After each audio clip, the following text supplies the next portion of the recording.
Good day, everyone. Welcome to the discussion of laboratory determination about carbohydrates. Okay, in order for us to determine the level of sugar or carbohydrates in the body, the following samples can be used. We have your whole blood, we have your plasma, your serum, your serous fluid, synovial fluid, CSF, and even the urine can be useful for the determination of our carbohydrate analysis. However, though the urine can be used for measurement of glucose, we cannot really use urine for the diagnosis because of its specificity. We can only use urine for screening and monitoring purposes. Okay, we can only use urine for screening and for monitoring. Okay. Take note that the standard clinical specimen for our carbohydrate analysis is our fasting blood. Okay, our fasting venous blood. No, it can be your plasma or it can be your serum. Again, take note that the standard clinical specimen is still your fasting venous blood, which can be your plasma or serum. Now, remember guys that serum is appropriate for glucose analysis if separated from the cells immediately after the centrifugation. Why? Because if we are not going to separate our cells from the serum or the serum from the cells, these cells will utilize the glucose. Okay? Having said that these cells will utilize the glucose, therefore, there will be a decrease in the level of glucose because of the utilization of the cells. Thus, therefore, we have to immediately centrifuge it so that we will separate the red cell from the serum. Because the serum is the fluid that contains our analyte. Therefore, it must be separated approximately 30 minutes, 30 minutes after blood collection. Now, remember guys that bacteria, WBC, and your RBC might consume the glucose present in the sample. Oh, teka lang. The first cells is your red cell, definitely, and your WBC. In cases that there is a sepsis, or bacteremia, sepsis or maalinman, sepsis or bacteremia, the bacteria in the blood will use our glucose as the sole source of energy. Thus, therefore, it will cause lower glucose results. It will cause lower glucose results. Now, let's say we cannot really process the sample immediately for more than 30 minutes. What we can use? We can separate it, or we can use an anti-glycolytic agent. Okay? Anti-glycolytic agent. Okay? And when you said anti-glycolytic agent, one of the best examples of that is your sodium fluoride. Okay?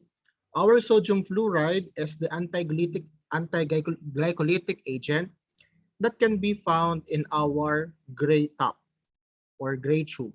Okay? That can be found on our gray top or gray tube. And this is essential or helpful in our carbohydrate or sugar or glucose determination. Why? Because it preserves the glucose and it does not allow the glycolysis of our glucose.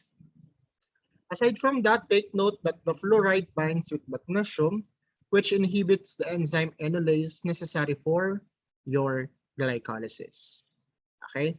So, pwede po tayong gumamit ng plasma serum or plasma sample, provided that it is stored or collected in a gray tube, that contains your sodium fluoride, which is an anti-glycolytic agent. Again, this fluoride binds with magnesium, which inhibits the action of your NLase, which promotes glycolysis.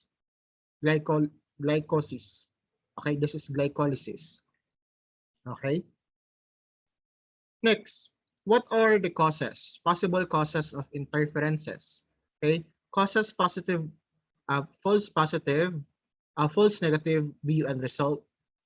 Okay, if we are going to use sodium fluoride or plasma sample, no, preserved in a gray tap, it will cause false negative in the BUN. Now, if ever the whole blood is refrigerated, no, it must be, it must have 2 mg of sodium fluoride per ml so that it will preserve.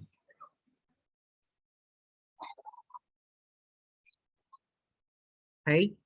If whole blood is refrigerated, 2 mg of sodium fluoride per ml of whole blood prevents glycolysis for up to 48 hours. Ibig sabihin, our sample could be stable for 2 days. Okay?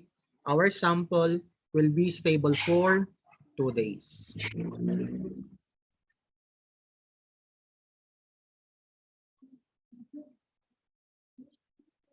Okay?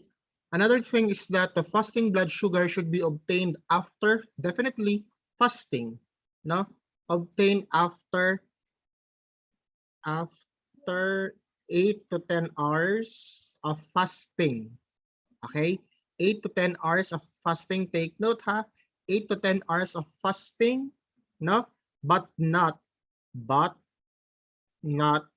greater than 16 hours. Kasi baka ito naman ay magkameron ng hypoglycemia yung patient.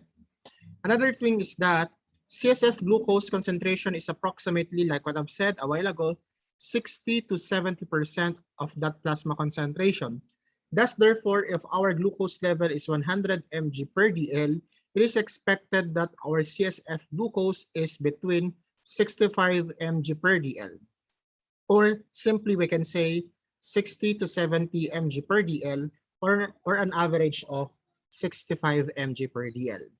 Moving forward, blood glucose should be obtained 1 to 2 hours of if we are going to perform CSF glucose, no, the blood glucose determination should be obtained 1 to 2 hours before the final tap or the spinal tap. Okay? Aside from that, aside from the CSF, like what I've said a while ago, your peritoneal fluid. Okay? Your peritoneal fluid is the same as plasma glucose. Again, if our plasma glucose is 100 mg per dl, 100 milligrams per deciliter, therefore our peritoneal fluid glucose is also 100 mg per deciliter. All right. Now, what if we are going to use whole blood? Take note, guys, that whole blood gives approximately 10 to 15% lower than the serum or plasma. Again, whole blood gives approximately 10 to 15% levels lower than serum plasma. Thus, it is recommended to use our serum or plasma sample. On the other hand, venous blood glucose is, take note ha, venous blood glucose is 7 milligrams per deciliter, no, lower. Okay, take note, venous blood is 7 mg per deciliter lower than capillary blood due to the tissue metabolism. That's why if you are going to compare your laboratory parameters of RBS, which uses capillary blood, and your venous blood, medyo mababa yung level ng glucose level natin obtained from the venous blood. It is because venous blood is lower, venous blood glucose is 7 mg per deciliter lower than our capillary blood because our capillary blood contains also tissue elements. On the other hand, no, remember guys that your capillary blood, okay, your capillary blood glucose is same with arterial blood. Bakit? Ano ba yung nandun sa capillary blood natin? It is a mixture of your venous blood, arterial blood, right? Okay, your capillary blood is almost synonymous to your arterial blood. Therefore, If we are going to use arterial blood for glucose determination, mas mataas siya, no? Kaysa ating venous blood. Okay? Now, what if we left our sample at room temperature? Okay? Unseparated. If we left our sample at room temperature unseparated, the rate of glucose metabolism is at 7 mg per deciliter per hour. Again, take note, people of God, if we left our sample unseparated at room temperature, the rate of glucose metabolism is at 7 mg per deciliter per hour. However, if we left our sample of 4 degrees Celsius or at refrigerated temperature, this is a refrigerated temperature, the glucose decreases approximately 2 milligrams per deciliter per hour. Okay? So how can we remember that the rate of glucose metabolism at room temperature is 7 mg per deciliter per hour and at room temperature is 2 milligrams per deciliter per hour? Meron kang bahay, no? Meron kang bahay at yung bahay mo may 7 na room. At kada room, meron kang 2 na ref. Again, meron kang bahay at yung bahay mo ay may 7 na room at yung ref mo, 2. So that is how we are going to take note and remember the glucose metabolism at room temperature is 7 mg per deciliter per hour and glucose metabolism at refrigerated temperature is 2 mg per deciliter per hour. It will happen if, no, it will happen if we are going to have, or if we have unseparated samples, no, stored at the different temperature. All right. Now, remember guys that the rate of metabolism of our glucose is definitely higher if there are bacterial contamination. Why? Because this bacteria will use our carbohydrates. This bacteria will use our carbohydrates as their source of energy. Aside from that, or aside from bacterial infection or bacterial contamination, if there is also what we call leukocytosis. Leukocytosis. Okay? So mataas yung ating mga leukocytes. In those cases, our rate of metabolism is higher because there are much number of cells, or what we call this, or there is a high requirement, no? There is a high requirement of glucose consumption. Now, in serum specimen without bacterial contamination, or leukocytosis results are clinically acceptable up to 90 minutes, no? 90 minutes before the separation of serum from the cells. Ngayon, how could we know that the patient doesn't have bacterial contamination or leukocytosis? Diba? We don't know. We have to check the diagnosis. But in order for us to be safe, it is recommended that we should separate the sample appropriately. We should separate the sample within 30 minutes so that there will be no interferences in our glucose determination.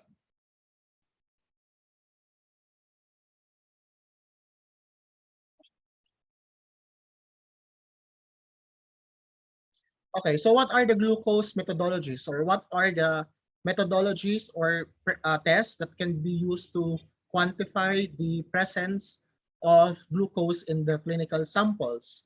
For glucose methodologies or laboratory determination for glucose analysis, it is divided into 2 parts. Number 1, we have your chemical methods, and number 2, we have your enzymatic methods.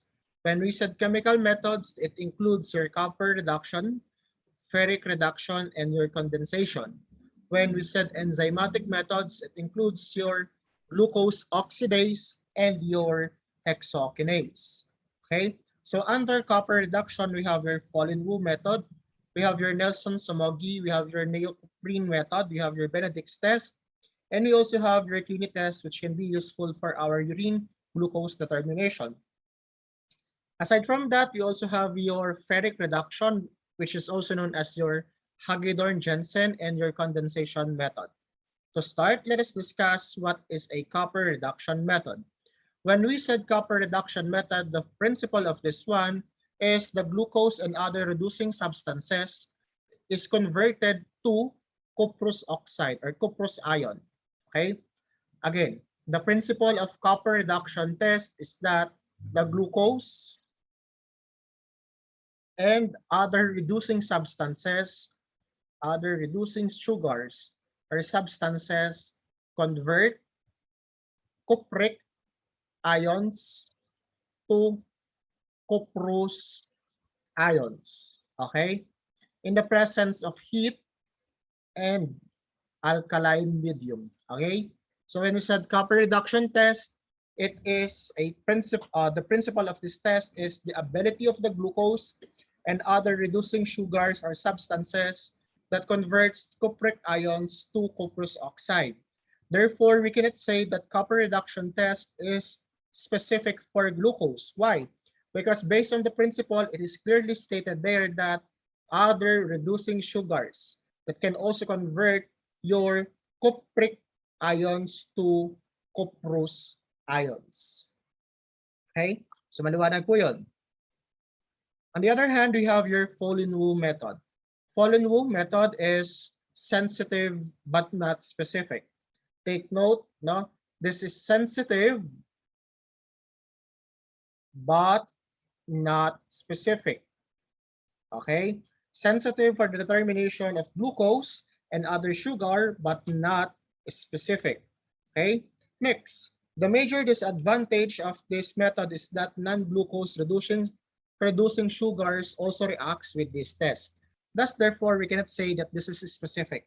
Sensitive enough to detect the presence of sugars, but not specific enough to detect the presence of our glucose only.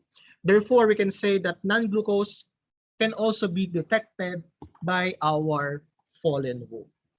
Folin-Wu use the Folin-Wu tube, and the positive color of this test is your phosphomolybdenum blue. Next in line, we have your Nelson-Somogyi method. Take note, guys, that Nelson-Somogyi method is sensitive and specific. O si Folin-Wu, sensitive but not specific. Si Nelson-Somogyi method, no? Sensitive na, specific pa. Okay? Remember, guys, that after PFF, when we said PFF, no, when we said PFF, ano po ito? This is what you call this? Protein-free sample. Okay? Inaalis po natin yung protein natin so that this protein will not cause interference in our sample. Okay? Take note again that Nelson-Somogyi is sensitive and specific, and after the PFF preparation, non-glucose reducing sugars are absorbed by barium sulfate. Again, absorbed by barium sulfate, so that it will not cause an interference. Non-glucose substances that can also be reducing substances, no, will absorb by or will be absorbed by our barium sulfate so that it will not cause interference. And the positive color of Nelson-Somogyi is your arsenomolybdenum blue. Again, Nelson-Somogyi is sensitive, specific. Folin-Wu is hindi po siya specific. Next in line is we have your neocuproin method. Okay? These methods, no, yung cuprous ions po natin plus your reagent neocuproin will give you a yellow or yellow-orange color, which is an indication of the presence of our sugar. Moving on, this is one of the most common tests you might be familiar with. We have your Benedict's test. Benedict's test used alkaline solution, which is your copper sulfate. No? A copper sulfate is a blue alkaline solution that can be used for the determination of our glucose level. The degree of the color of our reaction depends on the amount of sugar present in our substance or present in our sample. Okay? So the blue color indicates a negative reaction and a positive reaction ranges from green, yellow until a brick red precipitate. Take note guys that the Benedict's method, ang principle po nito is almost the principle of copper reduction test. No, the ability of sugar and other reducing substances to reduce cupric ions to cupric to cuprous ions. Again, Benedict's test is an alkaline, or Benedict's solution is an alkaline solution that uses citrate, take note of this, citrate and tartrate as the stabilizing agent. Additional information, Benedict's test is a modification. No? This is a modification of what we call fallen wool. All right? And used to detect and quantify reducing substances in the body fluids. How can we quantify? There is a range. Let's say, for example, this one. If the color is this one, ano po yung expected range natin? There's a chart that will give you an idea of how much sugar is present in a sample. Moving on, we have Verclini test, which is a modern version of a Benedict's test and uses urine as the sample. Most of you might be familiar with this one because it was discussed to you in your clinical microscopy section. And it is compared, compare color reaction with your color chart. Okay. Observe also the pass-through phenomenon which can be seen with increased glucose level. So this is how we are going to interpret. So this is the amount. Let's say, for example, the color is this one. So there are 2% or more amount of your glucose or carbohydrate in the urine. We also have your ferric reduction test, also known as the Hagedorn-Jensen method. And the principle of this is inverse colorimetry. No? Inverse. Bakit po kaya siya tinawag na inverse colorimetry? Because the reduction of your ferric cyanide to colorless ferrocyanide is the reaction. So pag nag-colorless, ibig sabihin, nandun po yung presence ng reducing sugar. Kung hindi po siya nag-colorless at yellow pa din, edi wala po tayong reducing sugar. Kaya nga inverse colorimetry. Instead na magkameron ng bright color, naging colorless.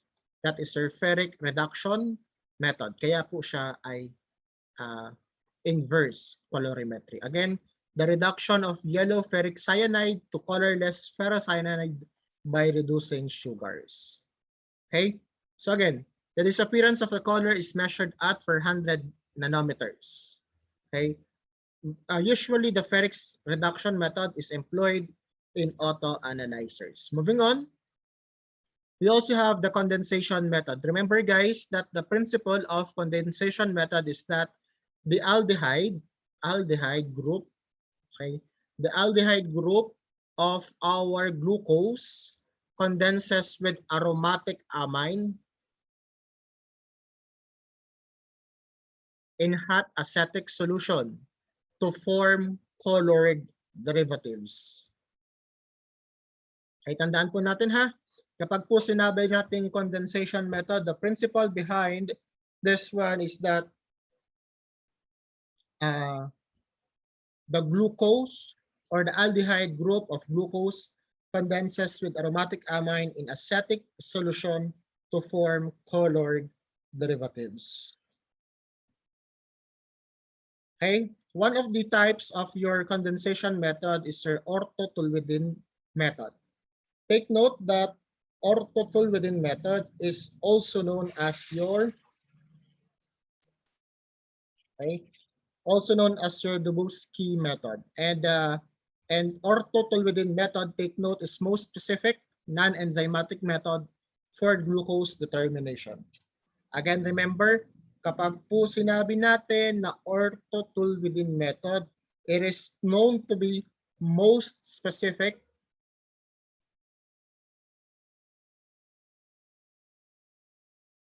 non-enzymatic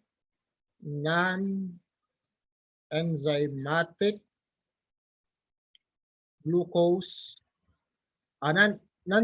most specific non-enzymatic method for glucose measurement. I'm sorry. Again, when we said orthotoluidine method, that is considered as most specific non-enzymatic method for glucose measurement. However, even though it is considered as the most specific non-enzymatic method for glucose determination, there is a major disadvantage of this test. And what is that?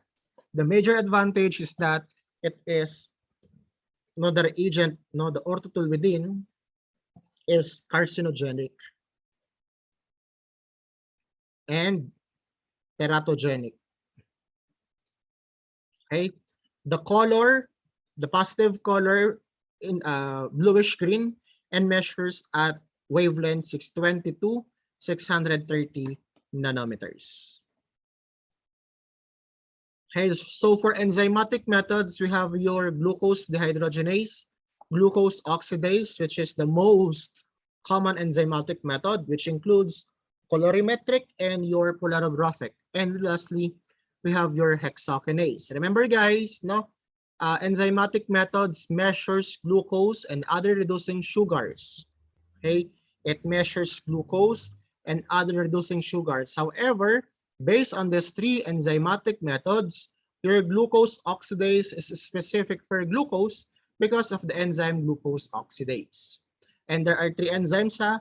Ano po yun? E di ito, glucose oxidase, glucose dehydrogenase, and your hexokinase. Now, must know. Dapat po ito ay alam nyo at tandaan natin that glucose exists either as an alpha glucose or beta glucose. Our alpha glucose is just 35% and our beta glucose is 65%. Take note guys that alpha glucose is converted into beta glucose using the enzyme mutarotase.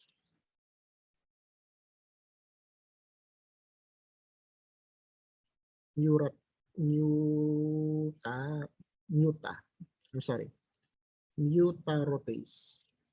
Okay, alpha glucose is converted into beta glucose using the enzyme mutarotase. Moving on, we have your glucose dehydrogenase method. Again, you might be familiar with this one, but for the purpose of this discussion, take note that in glucose dehydrogenase method, the glucose is reduced to produce a chromophore. Okay, that is measured spectrophotometrically or an electric current. Now, the amount of the reduced NADH or nicotinamide adenine dinucleotide generated is proportionally to glucose concentration in a sample. The more, in other words, the more NADH reduced, it means the amount of concentration or the amount of glucose concentration present in a sample. Okay, so this is the reaction. So we have your alpha D glucose, we have your mutarotase, the enzyme that will convert your alpha D glucose to beta D glucose, and your beta D glucose plus your NAD will, through the help of the enzyme glucose dehydrogenase, will be split into D-glucanoacetone plus NADH. Sinabi natin, the amount of the increasing amount of your NADH means the proportional to the amount of our sugar present, and the positive reaction is color blue. Now, how about the glucose oxidase method? Glucose oxidase method is the most specific enzyme with reacting only to beta D glucose. Okay, so your glucose plus oxygen. Okay, so there will be through the help of the enzyme glucose oxidase will give you gluconic acid in your hydrogen peroxide. This is actually the same principle of your urine strip for glucose.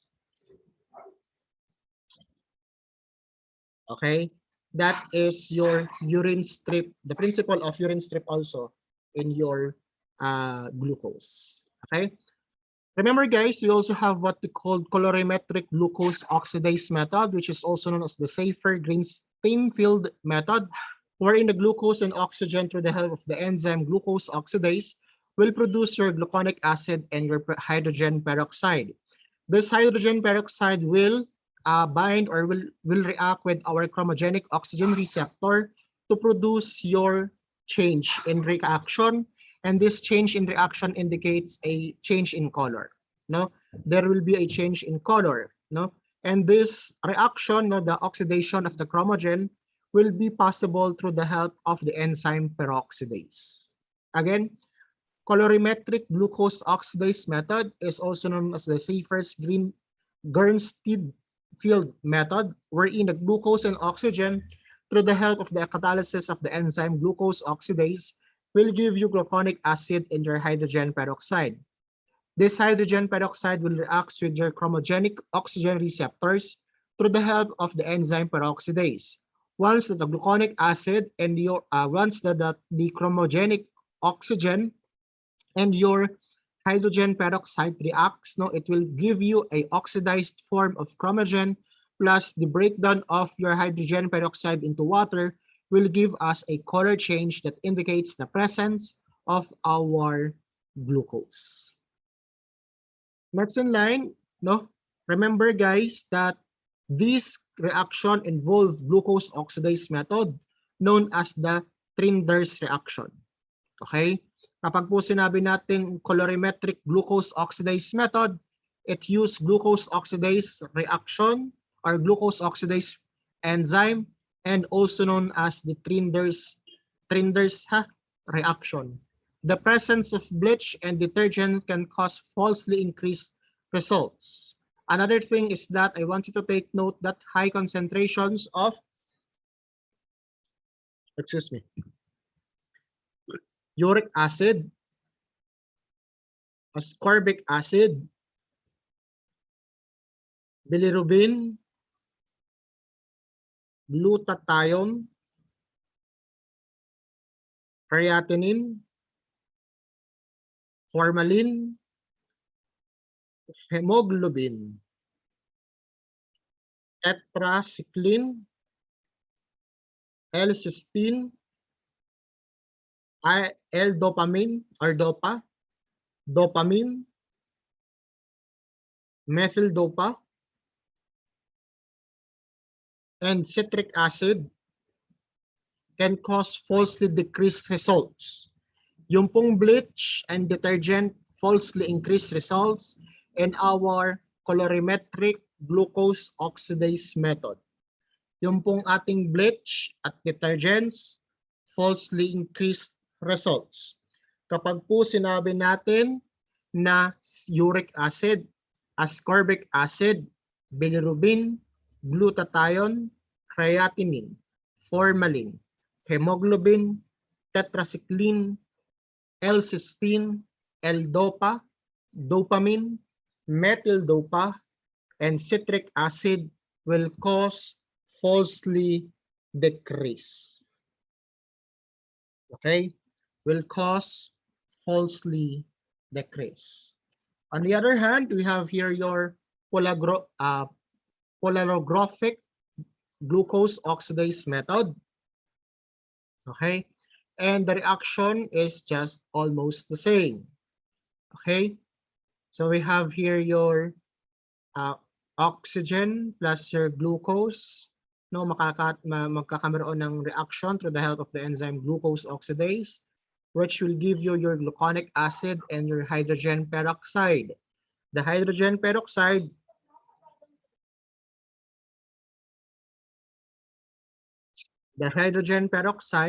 no, will react again with the chromogenic oxygen receptor through the help of the enzyme peroxidase.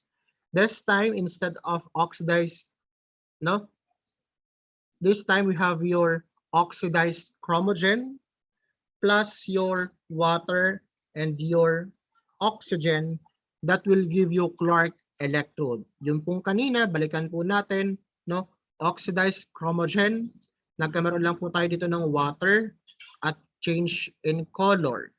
Dito po, nagkameron po tayo ng oxidized chromogen, yung pong ating hydrogen peroxide na split into water and oxygen molecules plus the production of Clark electrode.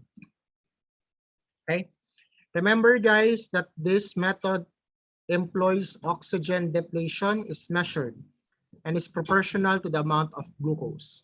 Kagaya po na nangyari kanina, yung pong ating oxygen is prevented from reforming, or yung ating hydrogen peroxide is prevented from reforming oxygen by adding molybdate, iodine or iodide, catalase, and ethanol.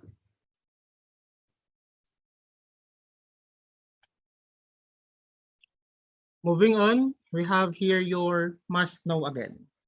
Question: why glucose oxidase is not the reference method? Hindi ko alam kung bakit nilagay ko pa tong question na nito. Anyway, why glucose oxidase is not the reference method?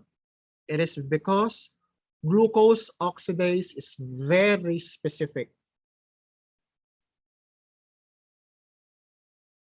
It only measures beta glucose. Hindi na measure yung alpha glucose. Okay? Glucose oxidase is affected by reducing sugars, reducing agents, and oxidizing agents. Okay? Kaya nga halimbawa, yung glucose reagent strip, kapag mayroong ascorbic, too much amount of ascorbic acid, nagkakos ng false decrease in the results of our glucose determination because of that is a oxidizing agents. Okay, that's why glucose oxidase is not our reference method. What else? We also have your hexokinase method, no? Another enzymatic method. Kapag po sinabi natin hexokinase method, it is known to be the reference method and the gold standard. Take note, the reference method and the gold standard, okay? And this is usually used or most commonly used to determine serum glucose level. Why? Why this is the reference method and the gold standard? Because it measures both alpha and beta D glucose. Again, it measures both alpha and beta D glucose. And take note, guys, that the glucose concentration is proportionally to the rate of production of what we call nicotidamine adenine dinucleotide phosphate, NADPH.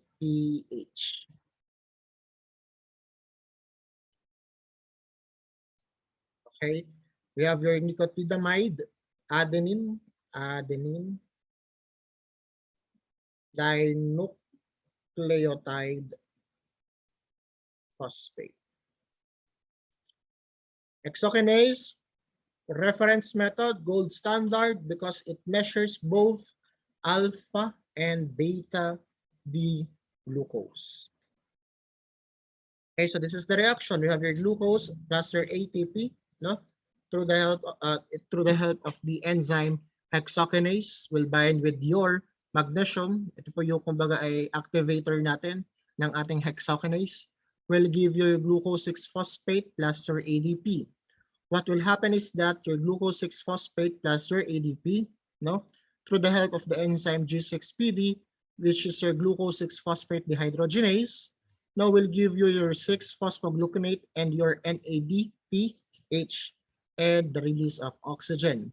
Take note that hexokinase method is measured at 340 nanometers. In 340 nanometers.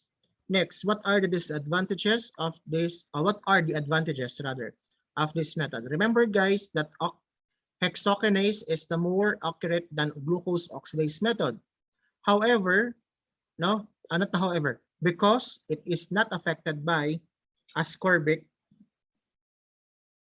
acid and uric acid. Kasi si uric acid at saka si ascorbic acid naaapektuhan na rin yung ating glucose determination, false decrease. No? May be performed on serum or plasma collected during using heparin, EDTA, sodium fluoride, oxalate, and citrate. Pero gusto ko maliwanag, even though that heparin EDTA, fluoride, oxalate, and citrate can be used for hexokinase method. Take note, no, take note guys that most of the times we are using serum, no, and if we are going to use plasma, you are using sodium fluoride as the additive in the vacuum. Okay. Other samples that can be used for hexokinase includes definitely your urine, your CSF, and serous fluids. Now, what are the disadvantages naman? If there are advantages, definitely there are also disadvantages, which includes your hemolysis and ecdysuria. No? Hemolysis or ecteric sample will cause false decrease in the result. Why? Because RBCs contains your glucose 6-phosphate and intracellular enzymes generated NAD, causing positive interference. Again, hemolyzed samples require serum blank correction, subtraction of the reaction rate with hexokinase omitted from the reagent bank. Remember guys that hexokinase is non-specific. It reacts with other, okay, sugars with carbon units. Sugars, sino po yung mga sugars with 6 carbon units? We have your fructose, we have your galactose, and we have your glucose. Yan. Ito po yung mga carbon, 6 are sugars with 6 carbon units. Okay, so for the laboratory determination, again, we have your random blood sugar, no, or RBG or RBS, parehas lang po yun, wag pong malilito. Kapag po RBG, that is your random blood sugar. Kapag po RBS, that is your random blood, kapag po RBG, that is your random blood glucose. Kapag po RBS, that is your random blood sugar. It is only used for monitoring. Hindi po siya ginagamit for routine diagnostic test. Okay? Monitoring, kung pag ikaw ay greater than 200, magpa-FBS ka, at kapag ang FBS may greater than 126, ikaw ho ay may diabetes. Fasting blood sugar is the screening test. Okay? Ito, minomonitor lang natin or minomonitor lang yung pasyente as to how the patient metabolizes sugar. Remember guys that RBG or RBS can only be are requested in cases of insulin shock, emergency cases para madali, because RBG can be POCT or point of care using glucometer, emergency cases, or hyperglycemic ketonic coma. Again, kapag po fasting blood sugar, screening test for serum glucose in the diagnosis of diabetes mellitus, and the patient must fast for 8 to 10 hours. Okay? Now, in normal health individual, during a period of 8 to 10 hours, of fasting, plasma blood glucose are within normal limits. Okay? Within normal limits. However, immediately after a meal, there is a fast increase. Siyempre, kumain ka in glucose level. Approximately 30 minutes after eating, tataas na po yung ating glucose level. Try mo. Kumain ka ngayon, tapos after 30 minutes, o bago ka kumain, mag-measure ka ng blood sugar mo or RBS. Kumain ka and then after 30 minutes mong kumain, mag-RBS ka, tignan mo kung tumaas. Dapat tataas yan. Kung di yan tumaas, may problema ka. Again, after 1 hour, after meal, glucose level will reach its peak. So, nandun na yung pinakamataas. 30 minutes, 1 hour, and 2 hour starting to be at normal level. Again, 1 hour after meal, glucose level reaches the peak. After 1 hour, glucose starts to normalize and return to normal limits within 2 hours. And within 2 hours. Now, how about 2-hour postprandial blood sugar? Ito po yung kumain ka, after 2 hours, ikaw ay kukunan ng dugo. Measures how well the body metabolizes glucose. Pwede ka pong kumain or pwede ka pong bigyan ng 75 grams glucose load. And after 2 hours, edi titingnan po natin. Okay? And then 2 hours later.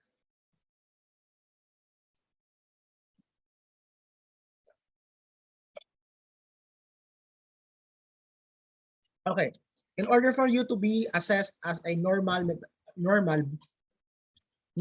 normal glucose metabolism, dapat ang reference value mo or dapat ang 2-hour postprandial mo less than 100 mg per dl. Okay? If the level is greater than or equal to 200 and is confirmed on subsequent day, oy, kapatid, diabetes yan. Okay? We also have your glucose tolerance test, also known as your challenge test. Usually your OGTT or your OGCT is used for the diagnosis of gestational diabetes mellitus, a form or a type of diabetes, no, that can be seen, most especially in during or after pregnancy.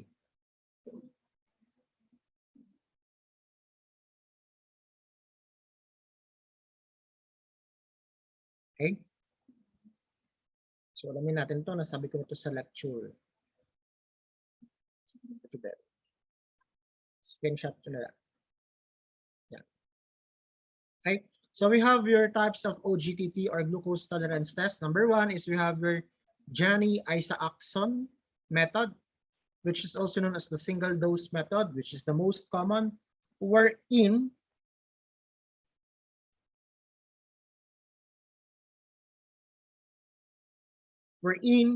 you will do fasting and urine samples are obtained, glucose load is given, and after that, the blood and urine samples are collected for glucose measurement 30 minutes, 1 hour, 2 hour, 3 hours, and after.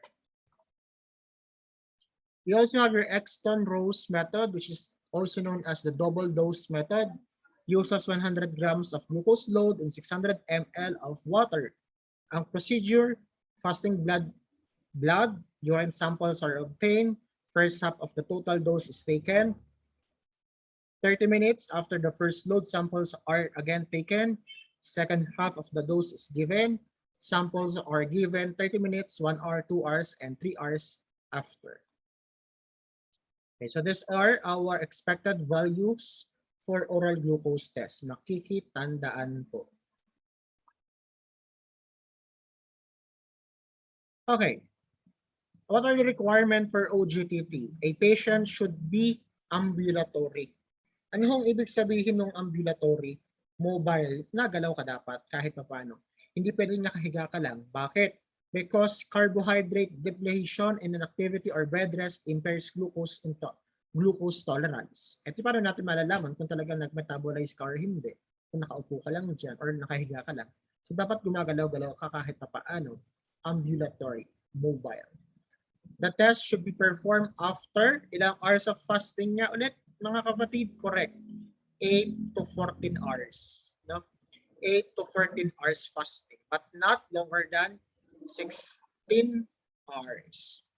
Next in line, unrestricted diet of 150 grams of carbohydrates per day for 3 days prior to testing. An individual should not eat, drink, eat food, drink tea, coffee, or alcohol. Bakit? Ito pong mga ito, yung alcohol po kasi ay pwede po siyang magdahilan ng hypoglycemia. Okay? Now for glucose load, 75 grams, this is usually for adults. Okay? Given to adults according to the WHO standard. 100 grams is usually given to pregnant women. Okay? And 1.5 grams of glucose per kilogram body weight is for children.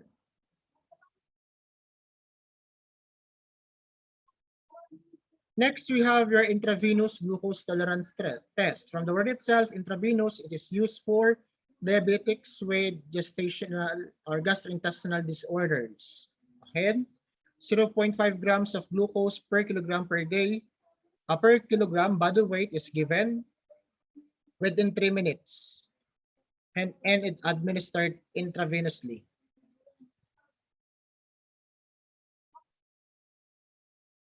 Ay, kaya nga intravenous ito yung intravenous. Diba? Bakit po intravenous? Kasi nga mayroong GIT disorders. So hindi natin siya matetest, hindi natin magkakaroon lang ng abnormality kung ipaiinom natin sa kanya. Collect blood sample after 5 minutes. Ay bakit 5 minutes lang? Ay kasi directly na nandun ka na sa bloodstream eh.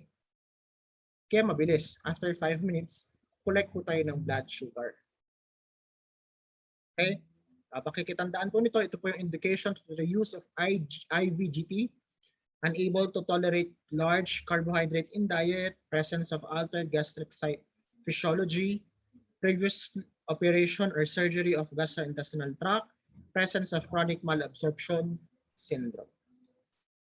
Again, so for the values of your fasting blood sugar, 170 to 100 mg per deciliter is considered the conventional unit. For serum, 3.85 to 5.50 is your SI unit, System International Unit Test, or your international standard. Conversion factor is your 0.0555. 0.55 lang pala, 555. Okay? As what you did in your laboratory. Okay, so this is the interpretation. Alam niyo naman po ito at paulit-ulit ko na itong sinabi last time.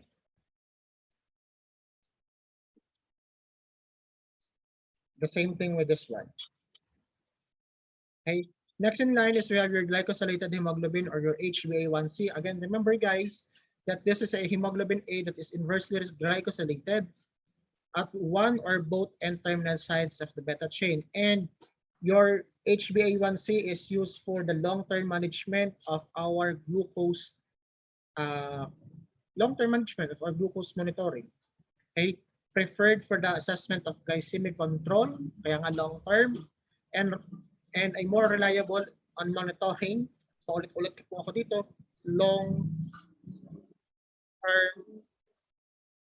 glucose control. Provides index average 2 to 3 months po natin ginagawa ang HbA1c. Okay. Ito po yung ating mga methods for our HbA1c immunoassay, ion exchange HPLC, electrophoresis, boronate affinity HPLC, and enzyme methods. Take note guys that the reference range is 4 to 6%. Kapag po greater than or equal to 6.5% anak, DM po yan. The sample is not serum, the sample is not plasma, the sample is whole blood obtained in EGTA tube. O yan.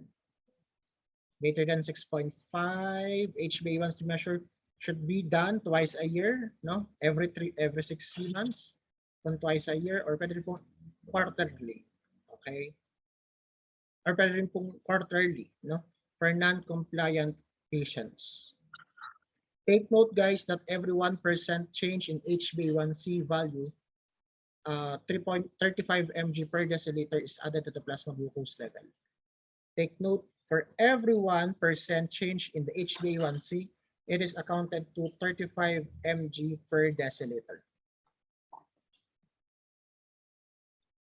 Okay, factors affecting HbA1c, older RBC and IDA, or iron deficiency anemia results to high HbA1c levels, interferences or uremia, hypertriglyceridemia, and your bilirubinemia. Interference by acylated specimen or species, salicylates administration. Okay, so these are the factors that can affect the accuracy of the methodologies. Take note, vitamin E cause false low results, vitamin C high or low results.